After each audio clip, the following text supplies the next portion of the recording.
स्वागत है आपका। मैं हूं आपके साथ रोहित पुनेट। एआईएमआईएम के चीफ असदुद्दीन ओवैसी ने एक बार फिर से जहर उगला है। हिंदुत्व को लेकर ओवैसी ने विवादास्पद ट्वीट किया और अपने ट्वीट में ओवैसी हिंदुत्व को झूठा करार दे रहे हैं, जिसके बाद सवाल उठ रहे हैं कि बिहार में 5 सीट जीत चुके ओवैसी की नजर क्या बंगाल चुनाव पर है? क्या वो बंगाल चुनाव में मुस्लिम वोट पाने के लिए इस तरह के जहर उगलने वाले बयान दे रहे हैं? और एक सवाल नहीं है, सवाल और भी कई हैं। लेकिन सबसे पहले देखिए ओवैसी ने ट्वीट कर हिंदुत्व के बारे में क्या कहा। अपने ट्वीट में ओवैसी ने लिखा है, हिंदुत्व इस झूठ पर बना है कि केवल एक समुदाय के पास सभी राजनीतिक शक्ति होनी चाहिए और मुसलमानों को राजनीति में भाग लेने का कोई अधिकार नहीं होना चाहिए। संसद और विधानसभाओं में हमारी अधिक उपस्थिति हिंदुत्व संघ के खिलाफ चुनौती का काम करेगी। अगर अपनी मौजूदगी कायम कर पाए तो जश्न मनाएंगे। ये ट्वीट किया है असदुद्दीन ओवैसी ने और इसके बाद से ही लगातार सवाल उठ रहे हैं। और सबसे बड़ा सवाल ये उठ रहा है कि आखिरकार ओवैसी झूठ क्यों बोल रहे हैं, ओवैसी इस तरह की बातें क्यों कर रहे हैं, जहर फैलाने वाली बातें क्यों कर रहे हैं। अब आपको सुनाते हैं ओवैसी के बयान पर हिंदू धर्मगुरु और बीजेपी का क्या रिएक्शन है, उनका क्या कहना है इस पर। पहले वो देखते हैं, फिर आगे बढ़ेंगे। मैं आपको बताना चाहता हूं कि उनकी भाषा पूरी तरह, आप लियाकत अली जिन्ना जो देश विभाजन के जिम्मेदार हैं, पूरी तरह उनके नक्शे कदम पे चल रहे हैं। उनके बयान हो या कर्तृत्व हो, कार्य हो, पूरी तरह वो मुस्लिम जिस प्रकार से राजनीति कर रहे हैं वो निश्चित रूप से ये जिन्ना के पद चिन्हों पे चल रहे हैं जो देश विभाजन के जिम्मेदार थे। और आप ये देखो, हिंदुत्व से किसी को रक्षा करने की आवश्यकता नहीं है। हिंदुत्व तो स्वयं सबकी रक्षा करता है और हिंदुत्व तो और हिंदुओं पे तो अन्याय शुरू से खुद ही हुआ। राष्ट्रवादी होते हैं वो इस प्रकार का विचार व्यक्त करते हैं। जितनी फ्लेक्सिबिलिटी हिंदू में है, हिंदुत्व अपने आप में एक जीवन पद्धति है और जीवन जीने का नाम है। दूसरे लोग जबरदस्ती ओढ़ी हुई चादर की तरह से उसको अपनाते हैं। हिंदुत्व को देखें तो ये पूरी तौर पर फैला हुआ है और एक अच्छा जीवन लोगों को देने का काम कर रहा है। जो इसके विरोध में कहते हैं, मुझे लगता है कि वो इसको समझे नहीं। सिर्फ असदुद्दीन ओवैसी ही नहीं, उनके भाई अकबरुद्दीन ओवैसी भी हिंदुओं को लेकर कई बार विवादित बयान दे चुके हैं। सुनिए हिंदुओं को लेकर अकबरुद्दीन ने किस तरह से जहर उगला था। 25 गौड़ है ना, तुम 100 गौड़ है ना, 15 मिनट के लिए पुलिस को हटा लो, बता देंगे किसमें हिम्मत है, कौन ताकत। तो ये कोई पहली बार नहीं है कि अकबरुद्दीन ओवैसी या फिर असदुद्दीन ओवैसी ने इस तरह की बातें कही। वो लगातार हिंदुत्व को लेकर इस तरह की बातें करते हैं जो एक संदेश देती हैं, नफरत और जहर फैलाने का संदेश देती हैं। इससे सवाल एक नहीं, हजारों सवाल खड़े होते हैं। सबसे बड़ा सवाल यह है कि ओवैसी को हिंदुओं से आखिरकार इतनी नफरत क्यों है? क्यों असदुद्दीन ओवैसी ने हिंदुत्व को झूठा कहा? इसका जवाब देना होगा असदुद्दीन ओवैसी को। मुस्लिम वोटर को खुश करने के लिए क्या हिंदुत्व पर वार कर रहे हैं असदुद्दीन ओवैसी? बंगाल में सियासी फायदे के लिए क्या हिंदुत्व को बदनाम कर रहे हैं, हिंदुत्व को झूठा कह रहे हैं असदुद्दीन ओवैसी? सवाल यह भी है कि इतना जहर आखिरकार ओवैसी लाते कहां से हैं? और सबसे बड़ा सवाल जो इस वक्त हर एक शख्स पूछ रहा है कि बार बार हिंदुत्व की बात करते हैं, बार बार हिंदुत्व पर निशाना साधते हैं ओवैसी, क्या उन्हें, ओवैसी को हिंदुत्व से डर लगता है? ये सबसे बड़ा सवाल है। इसी को लेकर हम अपनी चर्चा की शुरुआत करेंगे। मेरे साथ पूरा पैनल इस वक्त जुड़ गया है। मैं सबसे पहले पूरे अपने पैनल से आपको इंट्रोड्यूस कराता हूं, फिर इस चर्चा की शुरुआत करते हैं कि आखिरकार क्यों हिंदुत्व को बदनाम करने की कोशिश कर रहे हैं ओवैसी, और एक बार नहीं बार बार वो क्यों इस तरह के बयान देते हैं, इस तरह के ट्वीट करते हैं, और हिंदुत्व को झूठा कहने के पीछे ओवैसी का मकसद क्या सियासी है। हमारे साथ कौन कौन गेस्ट हैं, सबसे पहले मैं उनका तारुफ आपसे करा देता हूं। मेरे साथ इस वक्त गुरु प्रकाश जी हैं, बीजेपी प्रवक्ता, साथ में जुड़ गए हैं। गीता भट्ट जी आरएसएस सपोर्टर हैं, वो इस वक्त साथ में जुड़ गई हैं। पवन सिन्हा जी हिंदू धर्मगुरु, वो हमारे साथ हैं। मौलाना सैयदुल कादरी साहब हमारे साथ हैं और अजय अरोड़ा जी कांग्रेस लीडर, वो भी इस वक्त मेरे साथ जुड़ गए हैं। लेकिन सबसे पहले मैं सवाल लेकर चलूंगा पवन सिन्हा जी के पास, क्योंकि हिंदू धर्म गुरु हैं।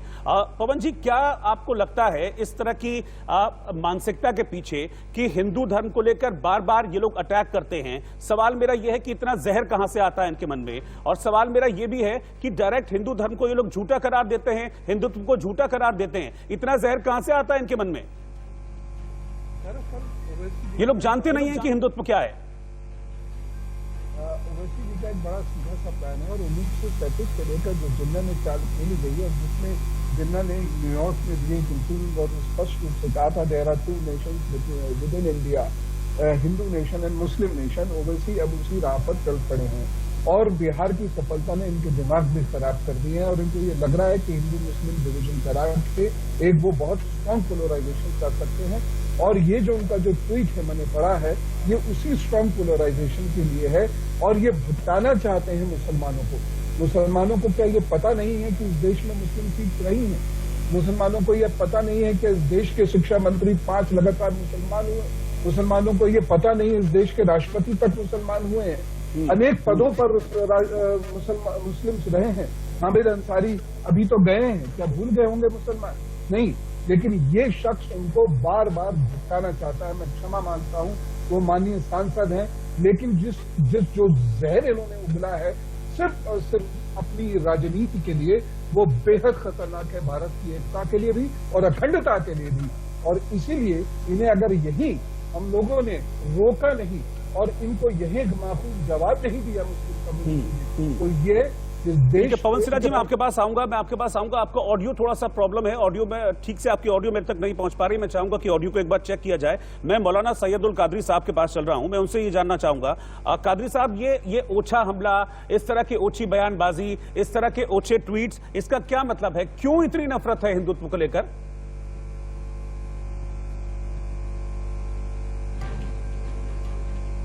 हिंदू हमारे भाई बहन में और हिंदुत्व आइडियोलॉजी में एक बहुत बड़ा अंतर है, फर्क है और बड़ा सा गैप है। ये हिंदुत्व आइडियोलॉजी के खिलाफ में अगर कोई कहे तो ये कतई मायने नहीं है कि वो किसी हिंदू भाई बहन के खिलाफ बोल रहा है या हिंदू मजहब के खिलाफ बोल रहा है।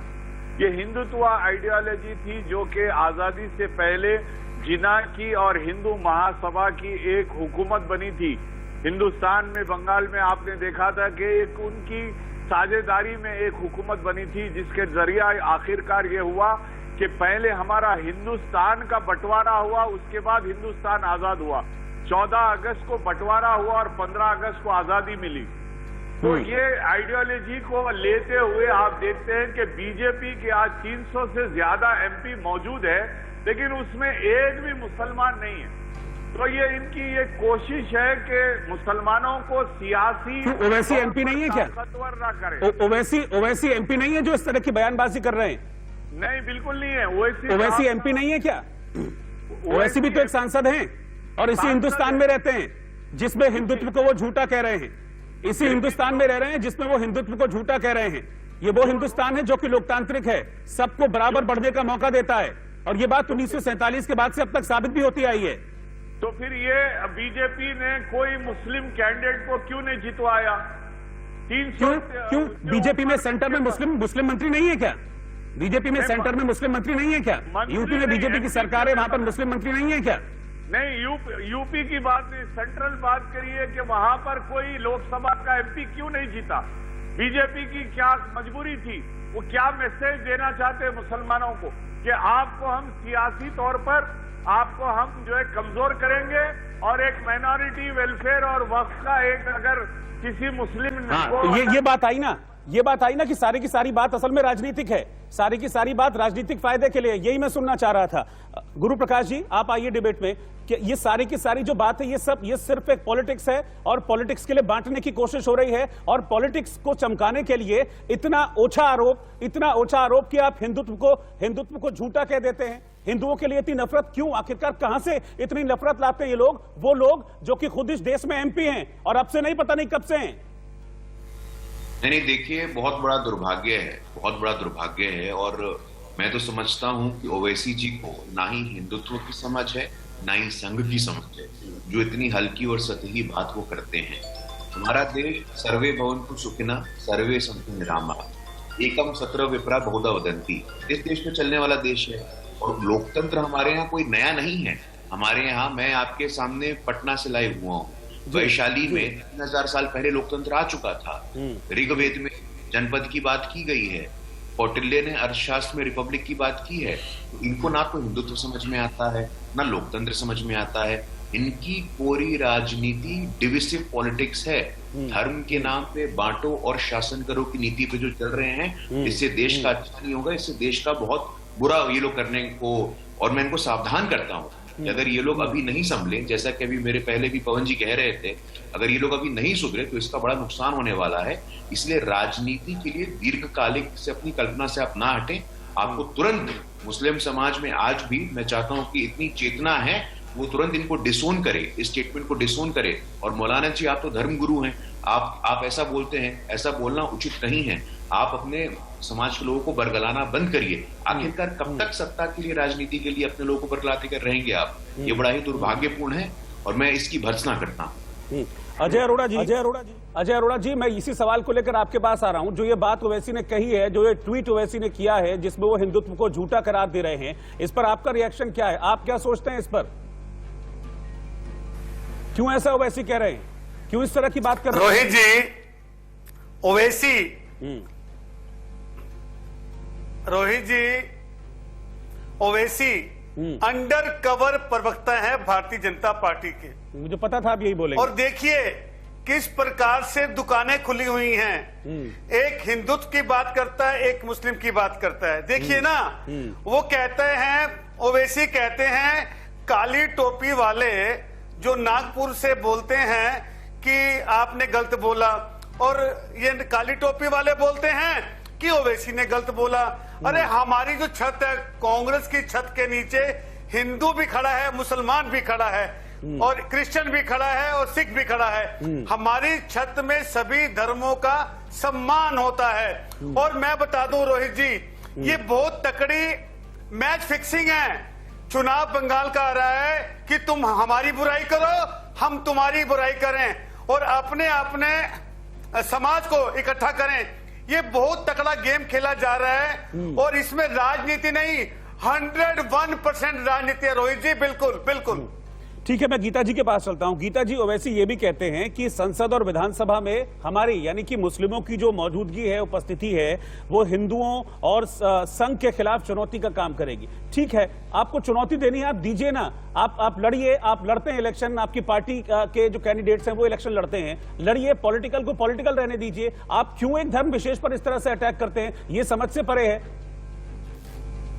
देखिए पुनीता जी, असदुद्दीन ओवैसी जी जिस प्रकार की राजनीति कर रहे हैं, कहीं ना कहीं आपको 47 में और उस समय में जब देश का विभाजन हुआ और मोहम्मद अली जिन्ना ने जिस प्रकार की भाषा का प्रयोग किया, आपको वही भाषा असदुद्दीन ओवैसी के भाषणों में और उनके कथनों में मिलेगी। असदुद्दीन ओवैसी हर छोटी बात पर देश को सेकुलर बनाने की बात करते हैं, देश के सेकुलर जो मतलब व्यवस्था है उस पर प्रश्न चिन्ह लगाते हैं और कहते हैं कि शासन व्यवस्था और देश में संविधान जो है वो सेकुलर है, आप उसे मानिए। लेकिन आप विरोधाभास देखिए, लेकिन वो राजनीति किसकी करते हैं? राजनीति वो करते हैं सांप्रदायिक ध्रुवीकरण की। वोट वो किस बात पे मांगते हैं? वोट वो मांगते हैं, वो जो अल्पसंख्यक हैं उनके वोट मांगने का प्रयास करते हैं, मुसलमान होने के नाम पर वोट मांगते हैं। तो कितना बड़ा विरोधाभास है, इसके ऊपर कोई प्रश्न चिन्ह क्यों नहीं बढ़ा? जो बड़े बड़े अपने तथाकथित लिबरल हैं, सोशल एक्टिविस्ट हैं, वो इस बात पे क्यों प्रश्न चिन्ह खड़ा नहीं करते? और आप एक तरफ आप सेकुलर होने की बात करते हैं और दूसरी तरफ अपनी राजनीति आप सांप्रदायिकता के ऊपर करते हैं। और इसमें ओवैसी जी की भी शायद गलती नहीं है, क्योंकि वो जो पार्टी चला रहे हैं उस पार्टी की जो नींव रखी गई है, वो नींव ही जिन लोगों के द्वारा रखी गई वो लोग थे जिन्होंने जो हैदराबाद के निजाम के साथ खड़े थे और वो जो चाहते थे कि हैदराबाद पाकिस्तान के साथ जाके मिले। रजाकार जो उस समय के जो एक तरह से आप कह लीजिए मिलिटेंट मुसलमान ग्रुप था, एक तरह से जो निजाम के साथ खड़ा था, उनके जो लीडर थे सैयद कासिम रिजवी, वो अध्यक्ष बने 1946 में MIM के, जो ओरिजिनल पार्टी थी, उसको बाद में इन्होंने ऑल इंडिया MIM कर दिया। और उसको वो अपनी जितनी उनकी बैठकें थी और साथ में रजाकारों के साथ मिलके वो बार बार कहते थे कि पाकिस्तान के साथ विलय होना चाहिए। और बाद में जब ऑपरेशन पोलो समाप्त हुआ और हैदराबाद का विलय हो गया भारत के साथ, उसके बाद इनको जेल में रखा गया 10 साल तक। और जाने से पहले वो ओवैसी जी के जो परिवार के थे उन्हीं के पार्टी का हाथ थाम के फिर उन्हें पाकिस्तान जाके उनको असाइलम दे दिए और पाकिस्तान चले गए। ठीक है, ठीक है। मैं एक चीज समझना चाहूंगा, मैं पवन सिन्हा जी के पास चलूंगा क्योंकि हिंदू धर्मगुरु हैं। पवन जी, ठीक है, एक पॉलिटिकल एस्पिरेशंस हैं, वो हमको बहुत क्लियरली नजर आता है, वो सबको नजर आता है कि वैसी इस तरह के जो जहर वाले स्टेटमेंट्स देते हैं उसके पीछे पॉलिटिकल एस्पिरेशंस हैं, इसमें कोई डाउट नहीं है। लेकिन मुझे लगता है कि ये बात पॉलिटिकल एस्पिरेशंस से कहीं और ज्यादा है। ये क्या आपको ऐसा लगता है, क्या ऐसा कुछ समझ में आता है कि कुछ लोग हैं जो हिंदुत्व को लेकर, हिंदुओं के खिलाफ नफरत फैलाने को लेकर एक एजेंडा चला रहे हैं और उस एजेंडे के तहत वक्त वक्त पर इस तरह के बयान दिए जाते हैं, इस तरह का एक झूठ जो है वो समाज के बीच में डालने की कोशिश की जाती है। ये एजेंडे के तहत, ये साजिश के तहत सब कुछ होता है, बदनाम करने के लिए होता है। आपने रोहित जी एक बहुत सही बात कही है, बेहद गंभीर बात कही है। दरअसल यहाँ की पॉलिटिक्स को कैप्चर करना तो एक छोटा एजेंडा है ओवैसी साहब और उनकी पार्टी का जी। बड़ा एजेंडा बहुत बड़ा है, बेहद खतरनाक है। और मैं फिर इसकी तरफ इंगित करना चाहूंगा, और ये पॉलिटिक्स से परे होकर मैं देश की अखंडता की बात कर रहा हूं, क्योंकि मेरा रास्ता अलग है। मैं देश की एकता और अखंडता की बात कर रहा हूं, जो ओवैसी रास्ता अपना रहे हैं। मैंने बार बार जैसे 1937 और 39 की बात की है, ये वो रास्ता अपनाना चाह रहे हैं और उनको दिख रहा है कि इस वक्त उस रास्ते को अपनाकर, इस वक्त हिंदूज को लायर बताकर और इस वक्त मुसलमानों के दिमाग में ये बात डालकर कि उनके लिए आज तक हमने कुछ नहीं किया, इस देश में उनके लिए कोई रास्ता नहीं है, ये उस रास्ते पर जाना चाहते हैं। एक झूठ को गढ़ने की कोशिश की जा रही है। मैं आपके पास लौटूंगा पवन जी। इस वक्त हमारे साथ AIMIM के प्रवक्ता अजमल खान साहब भी जुड़ गए, मैं उन्हीं के पास चलूंगा। अजमल साहब, मुझे ये बताइए कि मतलब ये इतना जहर कहां से लाते हैं?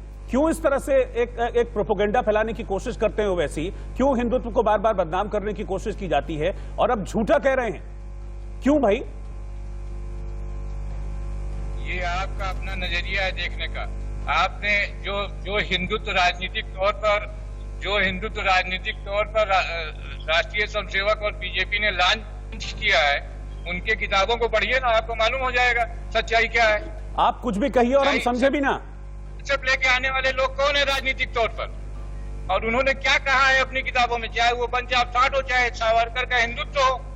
कौन सी ऐसी की है जिससे आपको इतना भूचाल आ गया है? कोई ऐसी बात तो नहीं कही। अच्छा, इसका मतलब मुझे लगता है कि डर लगता है हिंदुत्व से। फिर ये जो चीजें हैं ना, ये डर दिखाती हैं, जो बार बार निशाना साधा जाता है, ये डर दिखाती हैं। ये डर है, किस बात का डर है? इस देश में रहते हैं, इस देश के नागरिक हैं, इस देश ने MP उनको बनाया है, इस देश ने उनको MP बनाया है। ये सेकुलर देश है, ये लोकतांत्रिक देश है, सभी धर्मों का इसमें स्वागत है। फिर क्यों हिंदुत्व को झूठा कहते हैं? फिर क्यों हिंदुत्व को झूठा कहते हैं? क्या एजेंडा है इसके पीछे?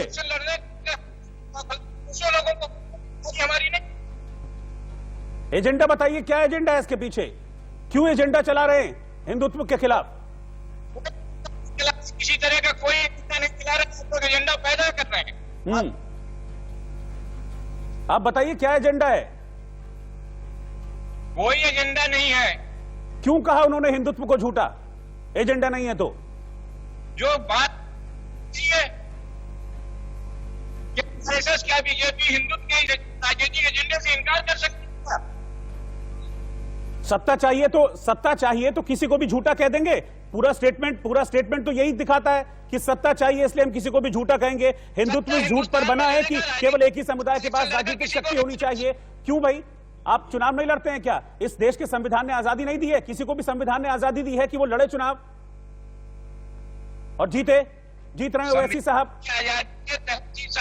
हो रही इस संवैधानिक क्या मुझे बताइए ना। ओवैसी साहब चुनाव लड़ रहे हैं, नहीं लड़ रहे हैं? अभी 5 विधायक जीते कि नहीं जीते बिहार से? ये किसने आजादी दी? इस देश के संविधान ने आजादी दी ना। अरे जीते तो कोई एहसान थोड़ी। और क्या? और क्या? तो फिर और क्या आपको राजनीतिक आजादी चाहिए? नहीं, आप तो राजनीतिक आजादी नहीं मांग रहे, मैंने कहा ना। अच्छा, आप मुझे ये बताइए, आप मुझे अच्छा आप मुझे ओवैसी साहब के इस ट्वीट का मतलब समझाइए। आप मुझे ओवैसी साहब के ट्वीट का मतलब समझाइए। क्या समझना चाहते हैं आप? ट्वीट तो एकदम साफ है। अब आप कह रहे हैं मैं खुद भी ना समझूं, अब आप कह रहे हैं कि मैं भी ना समझाऊं, तो भैया एक चीज तो करनी पड़ेगी, आप समझा दीजिए मुझे क्या मतलब है।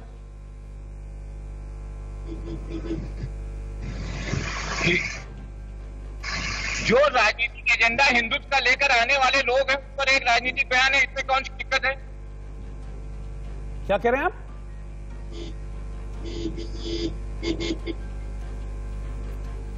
हिंदुत्व का राजनीतिक एजेंडा चलाने वाले लोग हैं। और ओवैसी क्या राजनीतिक एजेंडा चलाते हैं? ओवैसी को भी राजनीति करने का पूरा हक है, वो भी राजनीति कर रहे हैं। तो वही तो मैं कह रहा हूं, सब अपनी अपनी राजनीति करें ना, तो उसमें हिंदुत्व को बीच में क्यों ले आते हैं?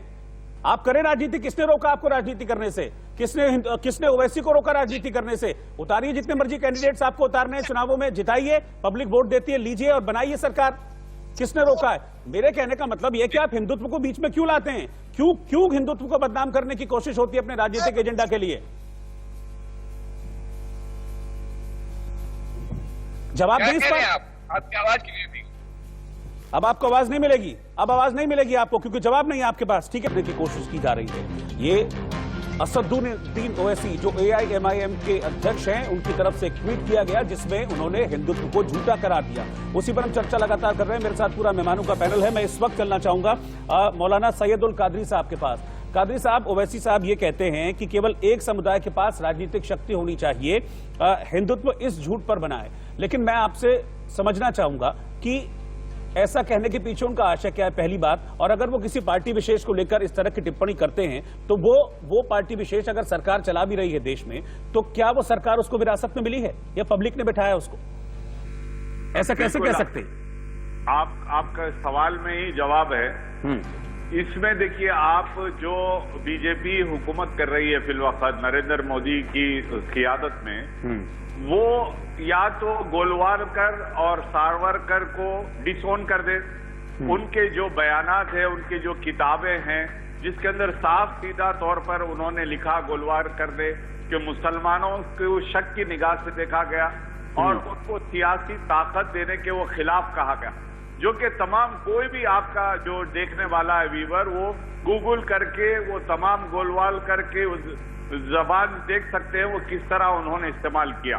रही बात जो है, मैं मजलिस इत्तेहादुल मुस्लिमीन के यहाँ पर प्रवक्ता भी मौजूद है, आपको मजलिस इत्तेहादुल मुस्लिमीन की तारीख अभी बयान की जा रही थी, उसकी मैं आपको वजाहत करना चाहूँ कि जहाँ पर जो है मजलिस इत्तेहादुल मुस्लिमीन का क़याम आज़ादी से पहले हुआ, लेकिन उसके बाद हमारे हैदराबाद में पुलिस एक्शन हुआ जिसको ऑपरेशन पोलो का नाम दिया गया, जिसमें लाखों की तादाद में मुसलमानों का कत्लेआम हुआ और बच्चियों की अस्मत रेजी की गई, उनके साथ में बड़ा जुल्म ज्यादती हुई, जो कि तमाम रिपोर्ट्स में मौजूद है। उसके बाद में मौलवी अब्दुल वाहिद ओवैसी साहब ने, जो असदुद्दीन ओवैसी साहब के दादा हजरत है, उन्होंने ये पार्टी को ऑल इंडिया मजलिस इत्तेहादुल मुस्लिमीन को कायम किया और दस्तूर हिंद के मुताबिक इसको कायम किया। और जब मजलिस बल्दिया में यानी म्यूनिसिपैलिटी में हैदराबाद पे मजलिस इत्तेहादुल मुस्लिमीन का कब्जा हुआ और उनको जीत मिली, तो आलमपल्ली पोचैया को उन्होंने मेयर बनाया। ये साफ सीधा तौर पर ये ऐलान कर दिया गया कि हमारी बुनियाद सेक्युलरिज्म पर है और हम हिंदू भाइयों के कतई खिलाफ नहीं है। उस गोलवालकर की फिर वही बात, हम खिलाफ नहीं है, लेकिन हम खिलाफ बयान भी देंगे, हम हिंदुत्व को झूठा भी कहेंगे। ये डबल मीनिंग बातें मेरे को समझ में नहीं आती हैं। गुरु प्रकाश जी, ये डबल स्टैंडर्ड्स कैसा है? हम खिलाफ भी नहीं हैं, लेकिन हम झूठा भी कहेंगे, हम हिंदुत्व को झूठा भी कहेंगे। ये क्या हुआ? डबल स्टैंडर्ड्स ये क्या हुआ मतलब भाई? नहीं, देखिए ऐसा है मौलाना जी, आप धर्मगुरु हैं और मैं आपसे ये अपेक्षा रखता हूं कि आप थोड़ा अध्ययन करते होंगे। ये बार बार निरंतर आप लोग गोलवलकर जी पे, सावरकर पे जिस प्रकार के बयानात करते हैं, क्या आप लोगों ने उनका अध्ययन कभी किया है? मेरे सामने सावरकर जी की एसेंशियल्स ऑफ हिंदुत्व पड़ी हुई है, उसमें ये लिखा गया है, गौर फरमाइएगा मौलाना साहब, that a man can be as truly a Hindu as any without believing even in Vedas. मतलब वेद में जिसकी विश्वास और निष्ठा ना भी हो, वो भी उतना ही हिंदू हो सकता है। तो बार बार अनावश्यक रूप में गोलवरकर जी को मिसकोट करके, सावरकर जी को मिसकोट करके जिस प्रकार का आप लोग ये भ्रम और भ्रांति फैलाने का काम कर रहे हैं, मौलाना साहब इतिहास माफ नहीं करेगा। पहली बात। दूसरी बात, सिकंदर बख्त जी, पता नहीं मुझे आपको याद है कि नहीं, वो जनसंघ के, आप देखिए ये गलत बात है। मैंने विनम्रता पूर्वक सबकी बातों को सुना था रोहित भाई, मैं अपेक्षा करता हूं कि मुझे भी आप बोलिए इसलिए मैं, आपने सिकंदर बख्त का नाम पता नहीं सुना है कि नहीं सुना है। सिकंदर बख्त साहब जनसंघ के संस्थापक सदस्य थे। मोहसिन रजा साहब का नाम सुना है कि नहीं सुना मुझे नहीं मालूम, उत्तर प्रदेश में माइनॉरिटी वेलफेयर के मिनिस्टर हैं। शहनवाज जी का नाम सुना है कि नहीं सुना है, मुख्तार अब्बास नकवी जी का नाम सुना है कि नहीं सुना है, सैयद जफर इस्लाम जी का नाम सुना है कि, ऐसे तमाम नाम मैं आपको बता सकता हूं जो एक कंस्ट्रक्टिव और एक पॉजिटिव पॉलिटिक्स कर रहे हैं। जहां तक हिंदुत्व की बात है, हिंदुत्व ही वो मौलिक आधार है, वो मौलिक विचार है जो कि असहमत होने की बात कहता है। शिव पार्वती से असहमत होते हैं, याज्ञवल्क्य भी मैत्री से असहमत होते हैं, आदि शंकराचार्य निकलते हैं तो मंडन मिश्रा से असहमत होते हैं और उनकी धर्मपत्नी के साथ डिबेट करते हैं, शास्त्रार्थ करते हैं और उसमें पराजित होते हैं। वो हिंदुत्व ही है जहां ये संभव है कि अपने डिसएग्रीमेंट को, डिफरेंसेस को आप बता सके। भारत में जो लोकतंत्र की नींव है, उस लोकतंत्र की नींव में हिंदुत्व है और रहेगा। इस बात को जितने जल्दी आप लोग स्वीकार कर लिए उतना अच्छा है।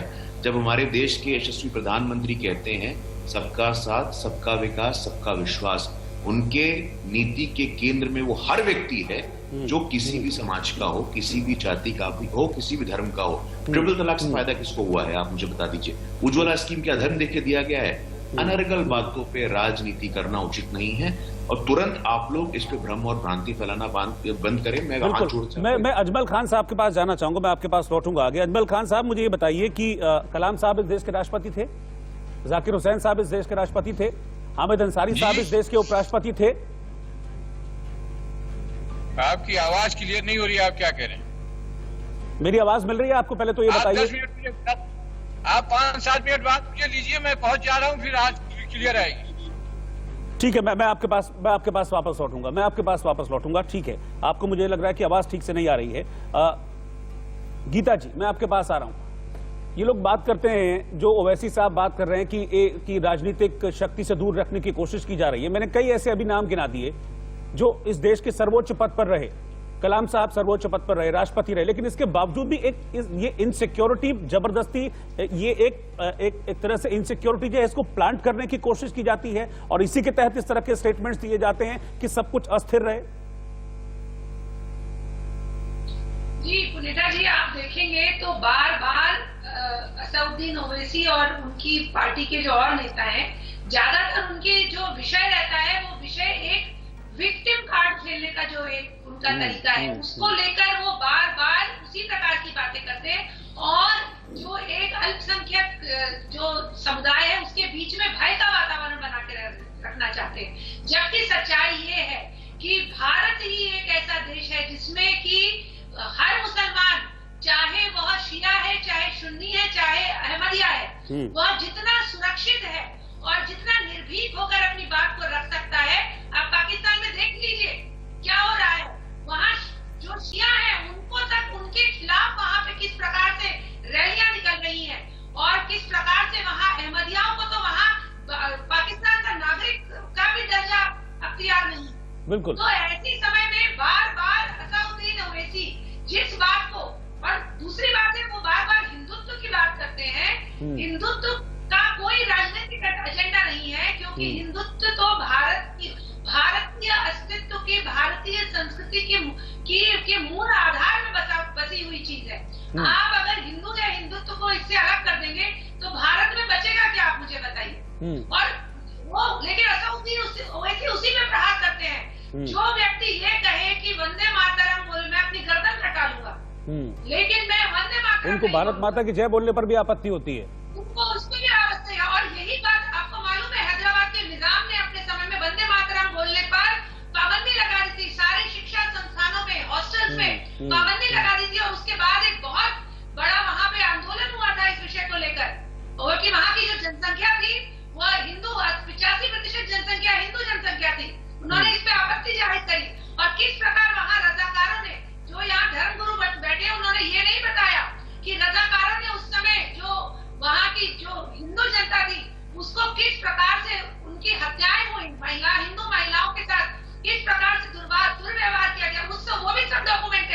उसे भी जरा पढ़िए। अजय अरोड़ा जी, एक सेक्युलर देश में, एक लोकतांत्रिक देश में इस तरह के स्टेटमेंट्स अगर दिए जाते हैं तो ये नफरत के बीज बोने वाले माने जाएंगे कि नहीं माने जाएंगे? बिल्कुल रोहित जी, मैं तो डिबेट में देख रहा हूं हिंदू मुस्लिम, ये हो क्या रहा है? सबसे बड़ा धर्म इंसानियत है, जो इंसानियत भूल चुके हैं। हैदराबाद से जहर का तीर छोड़ते हैं ओवैसी, और नागपुर से आरएसएस वाले नफरत का और जहर का तीर छोड़ते हैं। ये कर क्या रहे हैं? ये चाहते क्या है भारत में? मैं वो कहावत है, नफरत करने वालों के सीने में प्यार भर दूं। अरे इतनी नफरत क्यों? भारतवासियों में नफरत क्यों फैला रहे हैं?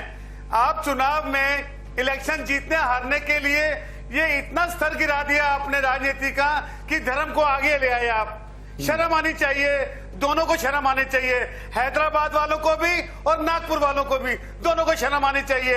एक मुझे रोहित जी एक बात याद आ गई, ना हिंदू बनूंगा ना मुसलमान बनूंगा, इंसान की औलाद हूं, इंसान बनूंगा। अरे पहले इंसान तो बनो, पहले इंसान बनो, होगी बस। आपको राजनीति चमकानी है। मैं आपके सवाल का जवाब गुरु प्रकाश जी से ले लेता हूं। गुरु प्रकाश जी, हम तो ओवैसी साहब की बात कर रहे हैं कि वो हिंदुत्व को झूठा कह रहे हैं और समाज में एक तरीके से अस्थिरता फैलाने की कोशिश उनका स्टेटमेंट करता है, लेकिन कांग्रेस की ओर से तो एलिगेशन आपके ऊपर लग रहा है कि बीजेपी भी यही काम करती है, संघ भी यही काम करता है। जरा इसको सफाई दे दीजिए पहले। नहीं, अच्छा है अजय जी ने ये प्रश्न खड़ा किया है। अजय जी का ध्यान मैं आकर्षित करना चाहूंगा, अभी बिहार में चुनाव हुए हैं, जिस महागठबंधन में कांग्रेस पार्टी राष्ट्रीय जनता दल के साथ थी, उस ओवैसी की पार्टी AIMIM ने स्पष्ट रूप से कहा कि अगर जरूरत पड़ी तो हम महागठबंधन के साथ जाने को तैयार हैं।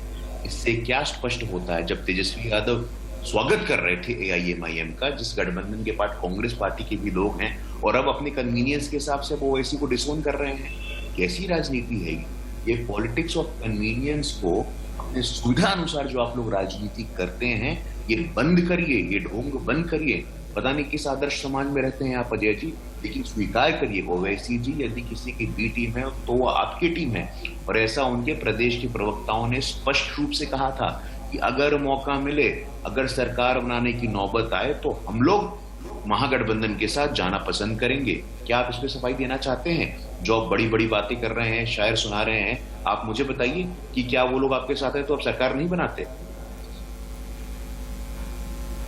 ठीक है, मैं अजय जी आपके पास आऊंगा। मैं इस एक बार पवन जी के पास रोहित जी जवाब देना चाहूंगा इनका।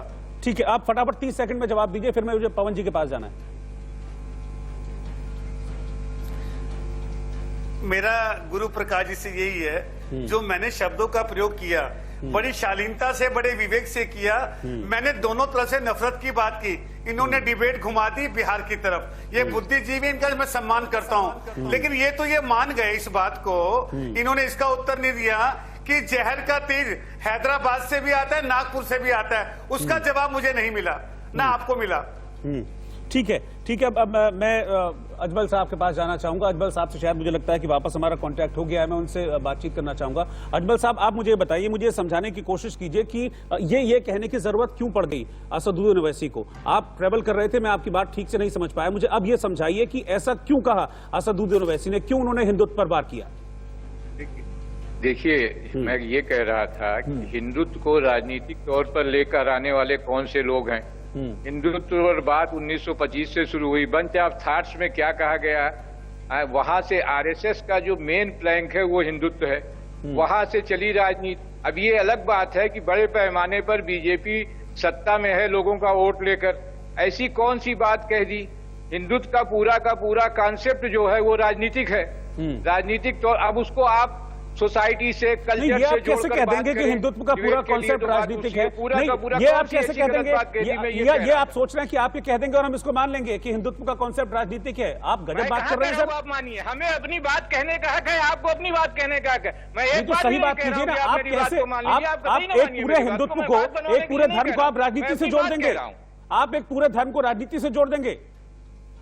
मैं कतई धर्म, इस देश में धर्म को राजनीति से जोड़ने वाले कौन लोग हैं, यही मैं बार बार अभी तो आप जोड़ रहे हैं, जिन लोगों अभी तो आप जोड़ रहे हैं इस देश में, मेरे सामने तो आप जोड़ रहे हैं मंदिर मस्जिद की राजनीति की, उनके बारे में कहिए ना। ये अलग बात है, इस देश में सिर्फ राजनीति नहीं है, स्टेट में पावर में है। ये इस दूसरी देश में सिर्फ राजनीति नहीं है जी? इस देश में परोपकार भी है, इस देश में प्रकृति भी है, इस देश में भाई भी है, इस देश में भाईचारा भी है। सारी राजनीति इस देश में जो सिर्फ धर्म राजनीति की नहीं है। जिन लोगों ने इसकी शुरुआत करी है उनसे आप सवाल नहीं करते।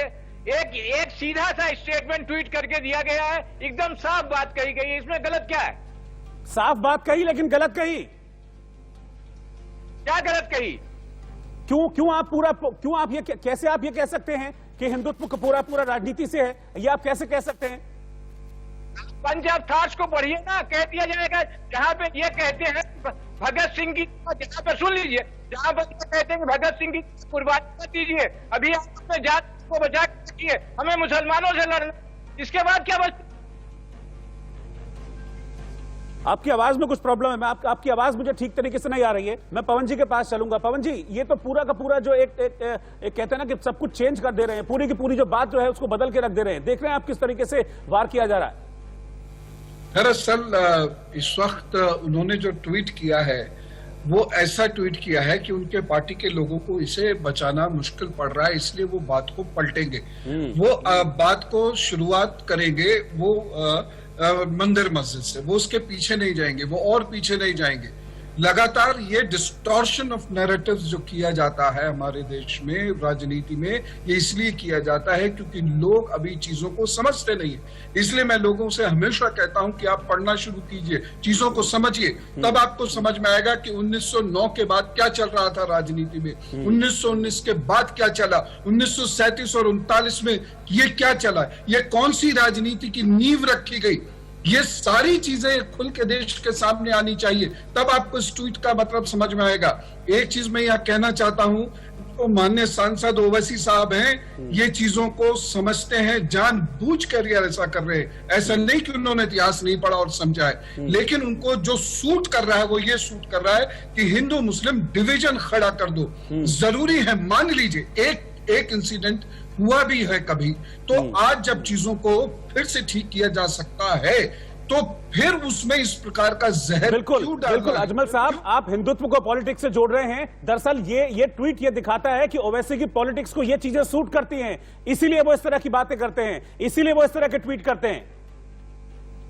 ये पॉलिटिक्स को सूट करता है उनकी। आपको परसेप्शन हो सकता है, लेकिन किसी सही बात को कहने में कोई परहेज नहीं करना चाहिए। जो सच है वो कहा गया है। अगर आपको लगता है ये हमको सूट करता है, well and good, no problem. नहीं, बिल्कुल सही बात है ना, इसीलिए आपने स्वीकार किया। ये सही बात है कि इसलिए आपने स्वीकार किया कि इस तरह की चीजें, इस तरह की नफरत फैलाने वाली चीजें आपकी पॉलिटिक्स को सूट करती हैं, और इसीलिए इस तरह के नफरत फैलाने वाले स्टेटमेंट्स, और इसीलिए इस तरह के नफरत फैलाने वाले स्टेटमेंट्स दिए जाते हैं। ये कोई पहला नहीं है, असदुद्दीन ओवैसी और अकबरुद्दीन ओवैसी कई इस तरह के स्टेटमेंट्स दे चुके हैं। ये किसने कहा था 15 मिनट में पुलिस हटाओ फिर देखते हैं हम क्या करेंगे? ये किसने कहा? ये नफरत फैलाने वाले स्टेटमेंट नहीं है तो और क्या है? बताइए, जवाब दीजिए इनका। कोई है इनका जवाब आपके पास? एक स्टेटमेंट जो 15 मिनट वाला दिया गया उस पर क्रिमिनल केस चल रहा है। वरुण गांधी छूट गए, हम भी छूट। आप कैसी बात करते हैं?